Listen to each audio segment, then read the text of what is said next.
டயஸ்போராக்கள் பட்டளந்த அறிக்கையை கையில் எடுப்பார்கள் எச்சரிக்கும் சரத் வீரசேகர.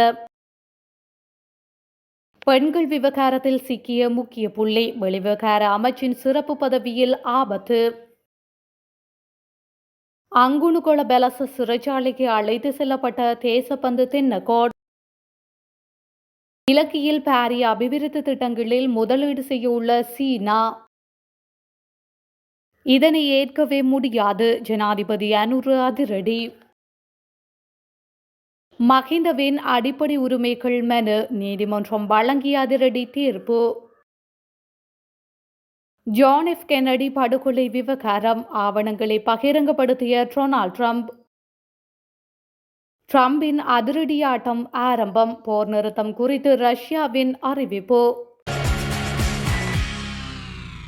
முன்னாள் போலீஸ் மா அதிபர் தேசப்பந்து தின்னகோன் நேற்று மாலை அங்குணுகொள பெலச சிறைச்சாலைக்கு அழைத்து செல்லப்பட்டுள்ளார். கடந்த 2023ஆம் ஆண்டு வெலிகம பெலென பிரதேசத்தில் அமைந்துள்ள நட்சத்திர ஹோட்டல் ஒன்றில் இடம்பெற்ற துப்பாக்கி சூட்டு சம்பவம் தொடர்பில் முன்னாள் போலீஸ் மா அதிபர் தேசப்பந்து தின்னகோனுக்கு எதிராக மாத்தறை நீதவான் நீதிமன்றம் பிடியாணை பிறப்பித்திருந்தது. நீண்ட நாட்களாக தலைமறைவாக இருந்து வந்த அவர் நேற்றைய தினம் சட்டத்தரணிகளூடாக மாத்தறை நீதிமன்றத்தில் முன்னிலையாக இருந்த நிலையில் இன்றைய தினம் வரை அவரை விளக்கமறியலில் வைக்குமாறு நீதிமன்றம் உத்தரவிட்டுள்ளது. இதனையடுத்து நேற்று மாலை தேசப்பந்து தென்னகோன் அங்குணுகொள பெலச சிறைச்சாலைக்கு அழைத்து செல்லப்பட்டுள்ளார். அங்குள்ள சாதாரண சிறைக்கூடம் ஒன்றில் அவர் தங்க வைக்கப்பட்டுள்ளதாக சிறைச்சாலை நிர்வாகம் அறிவித்துள்ளது. வடக்கில் இனப்படுகொலை நடந்தது என கூறி அது தொடர்பில் விசாரணை நடாத்துவதற்கு ஆணைக்குழு ஒன்றை தமிழ் டயஸ்போராக்கள் கோரக்கூடும் என்று முன்னாள் அமைச்சர் சரத் வீரசேகர தெரிவித்துள்ளார். கொழும்பில் நடைபெற்ற ஊடக சந்திப்பின் போதே அவர் இவ்வாறு குறிப்பிட்டுள்ளார்.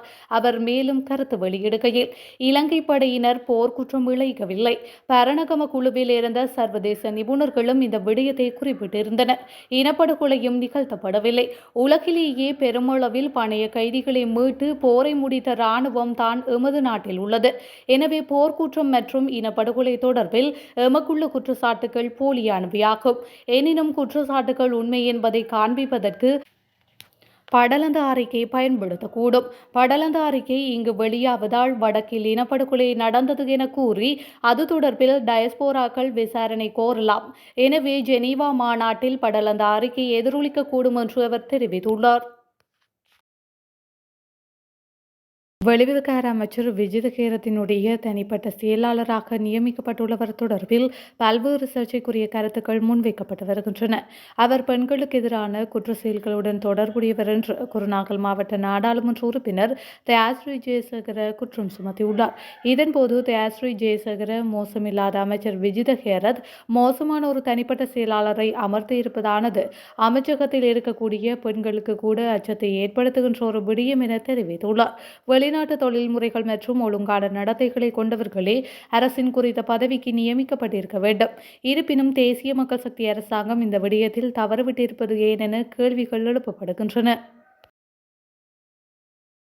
தொழிற்சங்கங்களின் கோரிக்கையோ அழுத்தமோ ஒன்றி வரலாற்றில் அரசாங்கம் ஒன்றினால் மிக கூடிய சம்பள அதிகரிப்பு வழங்கப்பட்டுள்ள நிலையில் சுகாதார தொழிற்சங்கங்கள் வேலை நிறுத்தத்தில் ஈடுபடுவதை ஏற்க முடியாது என ஜனாதிபதி அனுரகுமார திசாநாயக்க தெரிவித்துள்ளார். ஜனாதிபதி அனுரகுமார திசாநாயக்க மற்றும் அரசு சேவை ஐக்கிய தாதிய சங்கத்திற்கு இடையிலான சந்திப்பு நேற்று ஜனாதிபதி அலுவலகத்தில் நடைபெற்ற போது இதனை அவர் குறிப்பிட்டுள்ளார்.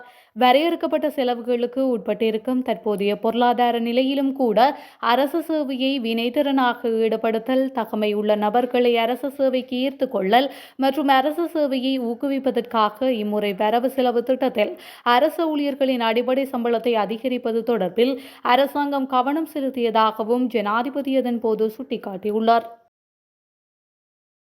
கொழும்பு ரத்னபுரி பிரதான வீதியில் எஹலிகொட பகுதியில் மதுபான போத்தல்களை ஏற்றி சென்ற கொள்கலன் லொரியொன்று கவிழ்ந்து விபத்துக்குள்ளாகியுள்ளது. இதனால் குறித்த வீதியினூடான போக்குவரத்து முற்றிலுமாக தடைப்பட்டுள்ளது. இந்த சம்பவம் காரணமாக அந்த பகுதியில் கடும் போக்குவரத்து நெரிசல் ஏற்பட்டுள்ளதாக தெரிவிக்கப்படுகின்றது. வளைவு ஒன்றில் வேகமாக சென்றபோது கொள்கலன் லொரி கவிழ்ந்ததாக கூறப்படும் நிலையில் ஏராளமான மதுபான போத்தல்கள் சாலையில் விழுந்து நொறுங்கியுள்ளன. இதன் காரணமாக தற்போது அந்த பகுதியில் கடும் போக்குவரத்து நெரிசல் ஏற்பட்டுள்ளதாக கூறப்படுகின்றது. இலங்கையில் பாரிய அபிவிருத்தி திட்டங்கள் பலவற்றில் சீனா முதலீடு செய்ய உள்ளதாக இலங்கைக்கான சீன தூதுவர் தெரிவித்துள்ளார்.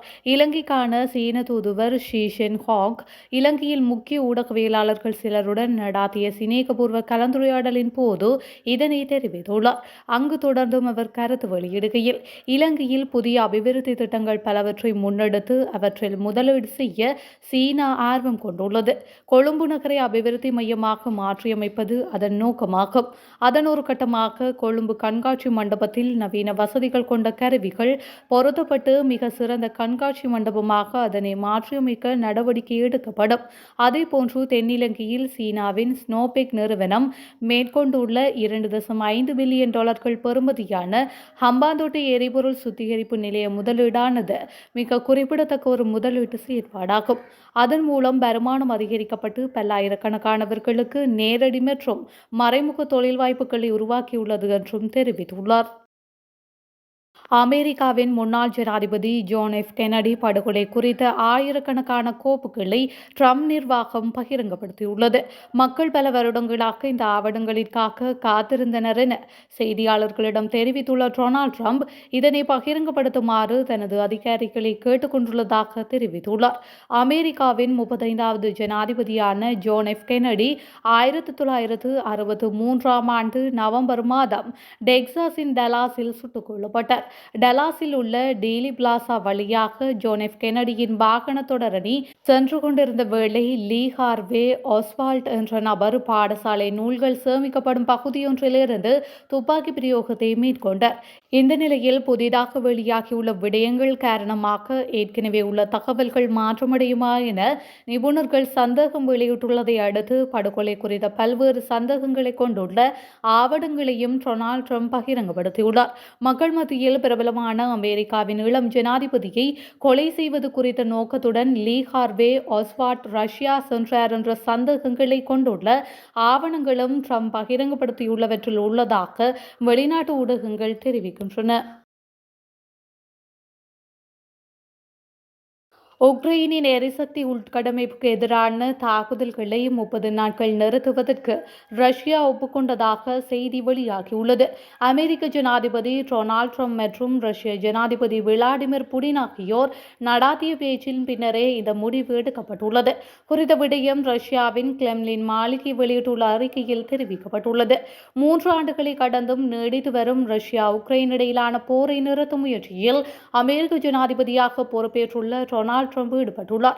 சில நாட்களுக்கு முன் சவுதி அரேபியாவில் அந்த நாட்டின் மத்தியஸ்தத்துடன் நடந்த பேச்சில் 30 நாட்கள் போர் நிறுத்தத்திற்கு ரஷ்யா ஒப்புக்கொண்டதாக கூறப்பட்டது. அது தொடர்பாக சில முன் நடவடிக்கைகளை மேற்கொள்ள வேண்டியிருந்ததால் 2ஆம் கட்டமாக இரு நாடுகளின் தலைவர்கள் மட்டத்திலான தொலைபேசி பேச்சுக்கு நேற்று ஏற்பாடு செய்யப்பட்டது. இதனையடுத்து ரஷ்ய ஜனாதிபதி புடினுடன் டொனால்ட் ட்ரம்ப் நேற்று பேச்சு நடத்தினர். 2 மணி நேரம் நடந்த இருவரின் பேச்சு குறித்து ரஷ்யாவின் கிரெம்ளின் மாளிகை வெளியிட்டுள்ள அறிக்கையில் உக்ரைனை சுற்றியுள்ள நிலைமை குறித்து இரு தலைவர்களும் விரிவான பேச்சு நடத்தினர். இதன் முடிவில் அந்த நாட்டு எரிசக்தி உட்கட்டமைப்புக்கு எதிரான தாக்குதல்களை 30 நாட்கள் நிறுத்துவதற்கு ஜனாதிபதி புடின் ஒப்புக்கொண்டார் என தெரிவிக்கப்பட்டுள்ளது.